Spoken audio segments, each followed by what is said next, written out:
Israeli president Isaac হারজোগের Australia সফরের প্রতিবাদে সিডনিতে ব্যাপক বিক্ষোভ হয়েছে।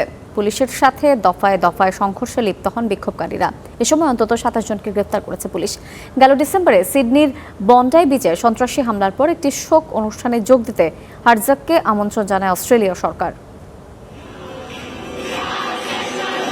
ইসরায়েলি প্রেসিডেন্ট আইজ্যাক হারজোগের সফরকে ঘিরে উত্তপ্ত পরিস্থিতি সিডনিতে। এই সফর উস্কে দিয়েছে ইসরায়েল বিরোধী প্রতিবাদ। ফিলিস্তিনের পক্ষে সিডনি টাউনে স্মরণকালের সবচেয়ে বড় বিক্ষোভে যোগ দেন অস্ট্রেলীয়রা।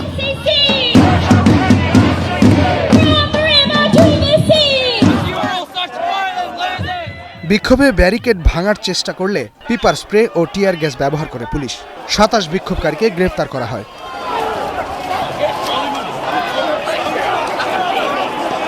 যদিও পুলিশের পক্ষেই সাফাই গিয়েছেন নিউ সাউথ ওয়েলসের প্রধান ক্রিস মিন্স ও পুলিশ কমিশনার।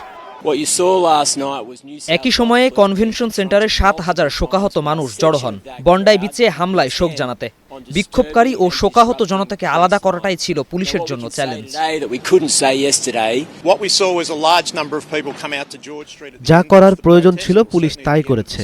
তা হলো একটি নির্দিষ্ট সীমারেখা ধরে রাখা ও বিক্ষোভকারীদের ছত্রভঙ্গ করে পিছু হটানো। এর মধ্যেই মঙ্গলবার আরও বড় বিক্ষোভের ডাক দিয়েছে আন্দোলনকারীরা। হারজোগের সফর চলাকালে নিরাপত্তা নিশ্চিত করতে সিডনিতে মোতায়েন করা হয়েছে প্রায় ৩,০০০ পুলিশ। ডিসেম্বরে বন্ডাই বিচে সন্ত্রাসী হামলার পর হারজোগকে আমন্ত্রণ জানান অস্ট্রেলীয় সরকার। এই হামলায় ১০ বছর বয়সী এক শিশু সহ ১৫ জন নিহত হন। ইস্তেহাদুল মাহমুদ, স্টার নিউজ।